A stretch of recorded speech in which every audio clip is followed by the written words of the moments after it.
এখন এই পাতাটাকে বসে বসে ছিঁড়বে।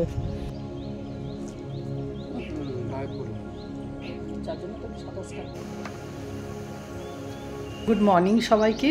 ভোরের আকাশটা দেখো কত সুন্দর লাগছে দেখতে। সূর্য যেখান থেকে উঠছে পুরো জায়গাটা একদম লাল লাল হয়ে রয়েছে, হালকা হালকা মেঘগুলো ভাসছে। এখন সকাল 5:30 বাজে। 5:30টার সময় ভোরবেলা খুব সুন্দর লাগে দৃশ্যগুলো, পাখির মিষ্টি চিচি চিচি ডাকগুলো, তার সাথে যে সূর্য উঠছে ভোরবেলা, এগুলো দেখতে খুব ভালো লাগে। আমি এগুলো দেখার জন্য খুব ভোরে উঠে যাই। সকালের দিকে যদি ডাবটা খাওয়া হয় সারাদিনে যেন শরীরটাও ঠিক থাকে, পেটও ঠিক থাকে। কারণ আমি এই ডাবের ফলটা পেয়েছিলাম যখন আমি একটা এক্সিবিশনে গেছিলাম দুর্গাপুরে। আমার শরীরটা এত খারাপ হয়ে গেছিলো আর প্রচুর প্রেশার লো হয়ে গেছিলো। সেই সময় আমার প্রেশারটা লোই ছিল, এখন তো আমার প্রেশার হাই। যাই হোক, লো ছিল কি হাই ছিল আমার মনে নেই, মোট কথা আমার প্রেশারের খুব প্রবলেম হয়েছিল। আমি কোনো রকম কষ্ট করে গিয়ে একটু মার্কেটে গেছি, সেখানে গিয়ে ডাব খেয়েছিলাম খালি পেটে, মানে না চা না কিচ্ছু খাইনি তখনও। ডাবটা খাওয়ার কিছুক্ষণের মধ্যেই আমার শরীরটা ঠিক হয়ে গেছে। ওষুধ খেলেও একটু টাইম নেয় ঠিক হতে, কিন্তু ডাবে দেখলাম আমার একদম টাইম নেয়নি, 5 মিনিটের মধ্যেই পুরো আমি সুস্থ।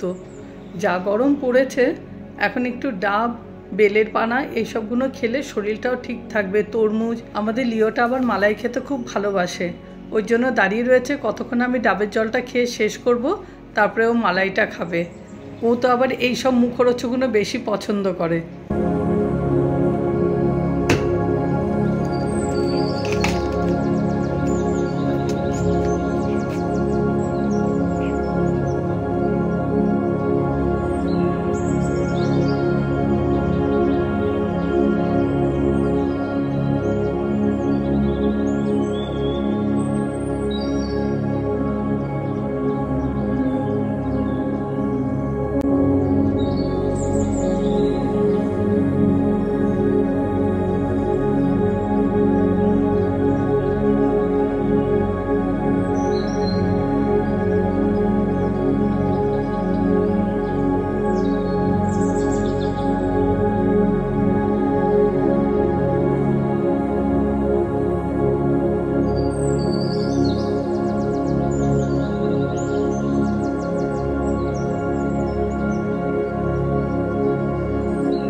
আমার খাটগুলো অনেক বড় তো, 6-7 খাট। 6-7 খাট বলতে এখনকার যে 6-7 সেরকম না, তার থেকেও বড় খাট। এবার খাটের নিচটা আমরা ঝাড় দিতে পারি না, খুব অসুবিধা হয়, ঝাঁটাটা অত দূর অবধি পৌঁছায় না। আর এই ঝুলঝাড়ুনটা দিয়ে আমি ঝাড় দিই। ঝুলঝাড়ুনটার নিচের দিকটা না একটু ফাঁপা থাকার কারণে ওটা একটু ফেটে গেছে। ভেতরে স্টিলের রডটা দিয়ে যদি ওটা স্যালোটেপ দিয়ে ভালো করে আটকে দেওয়া হয়, এটা অনেক দিন যাবে। আর নিচের খাটের নিচটা ঝাড় দিতেও সুবিধা। এমনি একটু ডানটাতে ছোটোই হয়, স্টিলের রডটা দেওয়াতে অনেকটা বাড়তি হয়ে যাচ্ছে। এবার তখন খাটের নিচটা ঝাড় দিতে খুব সুবিধা। রেগুলার যদি এটা দিয়ে ঝাড় দিই তাহলে খাটের নিচটা ধুলোটা জমে না। তোমরা তো জানো কাজ করার আমরা কোনো লোক রাখি না, আমরা নিজেরাই করি। নিজেরা করি বলে সব দেখে ঠেকে কাজ করতে পারি। তাতে কি বলো তো, ঝুল বা ময়লা এগুলো জমে না। আমরা সঙ্গে সঙ্গে পরিষ্কার করে দিই। সিম্বা যে লিওকে কামড়িয়েছিল ঠিক এতটা ফাট দলা হয়েছিল, ওটা রক্ত আর মাংসর ডেলাটা হয়ে রয়েছে। এখন শুকিয়ে যাওয়াতে এটাকে এখন কেটে দিলাম, তাতে এখন ওর জায়গাটা হালকা হয়ে গেছে। এটা হচ্ছে লিওর ছোটোবেলা। লিও আমাদের তখনও দুষ্টু ছিল, এখনও দুষ্টু আছে, একটু খজরা বিদ্যা আছে। সেই সময় থেকে যদি আমাদের লিওর কতগুলো ক্লিপ পড়ে রয়েছে, একটাও বাবাই ছাড়েনি। অনেকবার বাবাইকে বলেছিলাম, তা আমি সেদিন ভিডিও এডিট করতে গিয়ে দেখছি লিওর ছোটোবেলাটা রয়েছে। আমি যে সেটা তো আমরা শেয়ার করিনি তোমাদের সাথে, ওই জন্যই ক্লিপটা এখন তোমাদের সাথে শেয়ার করলাম।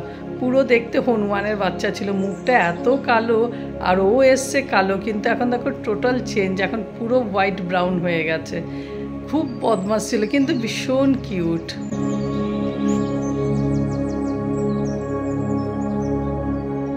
বদমাশিটা দেখো এখনও রয়েছে। শাকালুটা আমি রেখেছি ওকেই কেটে দেবো বলে, ও কোন ফাঁকে চুরি করে নিয়ে এসছে। এখন বদমাশিটা হয়ে গেছে ও চুরি বিদ্যা।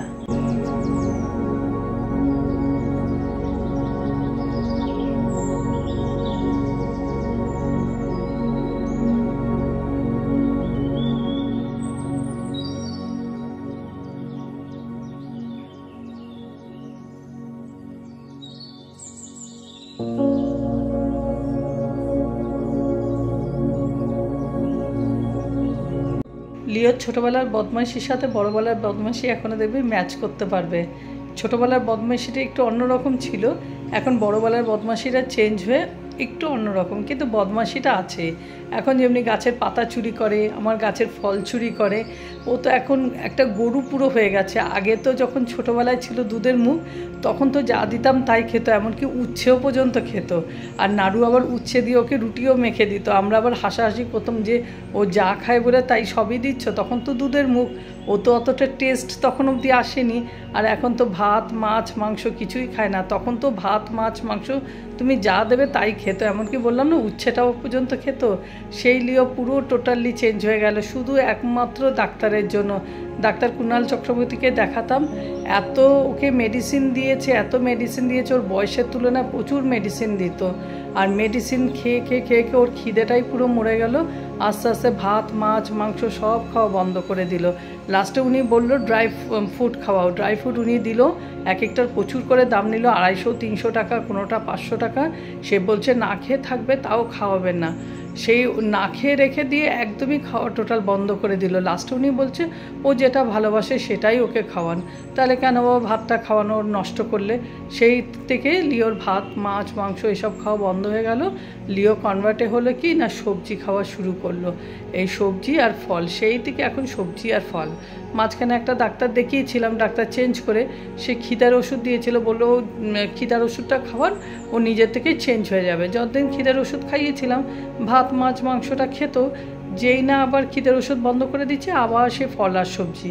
যেদিন একটু চিকেন টিকেন বেশি করে করি সেদিন করি কি ওকে একদম ফ্রেশ, ও আবার বাসি জিনিস খায় না, সেদিন ওকে একটু খিদের ওষুধ খাইয়ে দিই, অ্যাটলিস্ট মাংসটা তো খায়, কেন শরীরে তো একটু কিছু দরকার। আর যেদিন দেখি মাংস টাংস করছি না, দই ভাত দিচ্ছি, দই ভাতটা একদমই খাবে না, সেদিন আর খিদের ওষুধ খাওয়াই না, ও সবজি আর ফলটা খেয়েই থাকে। আর স্পেশালি হচ্ছে ওর কলা। অনেক জামরুল ঝড়েতে পড়েও গেছে, শিল পড়ে অনেক জামরুল নষ্টও হয়েছে, আবার ইঁদুরেও খেয়ে নিচ্ছে। পাখি তো পুরো জামরুল খায় না, যেগুলো একটু টুকরে টুকরে দিচ্ছে সেটা লিও সিম্বাকে খাইয়ে দিচ্ছি। বাদ বাকি ইঁদুর বা ভামবিড়ালে যে খাচ্ছে ওগুলো তার পাবো না, কারণ ওগুলো পুরোই নষ্ট হয়ে যায়। বিড়াল আর ইঁদুরের জিনিস তো মুখে দেবোই না, সেটা জানো, বা লিও সিম্বাকেও খাওয়াবো না। তার জন্য আজকে কয়েকটা জামরুল পেরে নেবো, এর আগেও কয়েকটা পেরেছি, আজকে জামরুল মাখা করব। চলো জামরুল মাখাটা তোমাদের সাথে শেয়ার করি। এর মধ্যে দিচ্ছি একটু জামরুল মাখা, বেশি কিছু করব না, কাসন্দ এসব দেবো না, কেন কাসন্দটা আমার করা হয়নি, আর বাজার থেকে আমি কাসন্দ কিনি না। জামরুলটাকে একটু ছোট ছোট করে কুচি করে নিয়ে একটু বিট নুন গোলমরিচ আর একটু চিনি সামান্য। এবার চিনিটা যারা ভালোবাসো তারা দেবে, আমরা একটু মিষ্টিটা পছন্দ করি বলে একটু হালকা মিষ্টি হলে ভালো লাগে। এমনি জামরুলটা খুব মিষ্টি, আর ওই চিনি নুন আর একটু গোলমরিচ দিয়ে একটু ভালো করে মাখা করে নেব। চিনিটা সামান্য একটু দেওয়া, সে না দেওয়ার মতনই। তোমরাও কি চিনি পছন্দ করো মাখাতে? আমাদের একটু ভালো লাগে খেতে। জামরুলগুলো এমনি খুব মিষ্টি, মানে চিনি না দিলেও হয়, খুব মিষ্টি জামরুল। বৃষ্টিটা হওয়ার পর থেকে দেখছি জামরুলটা একটু মিষ্টিটা কমে গেছে, হয়তো বৃষ্টির জন্য।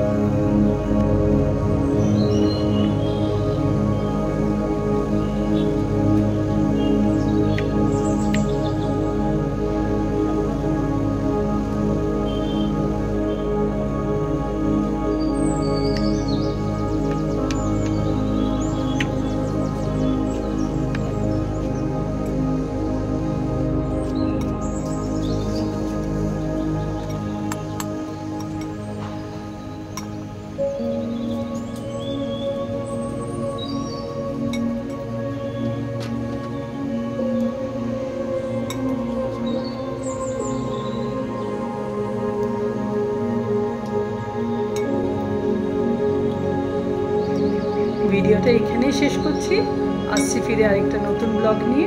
সবাই সুস্থ থেকো, ভালো থেকো। ভিডিওটা কেমন লাগলো অবশ্যই একটা কমেন্ট করে জানিও।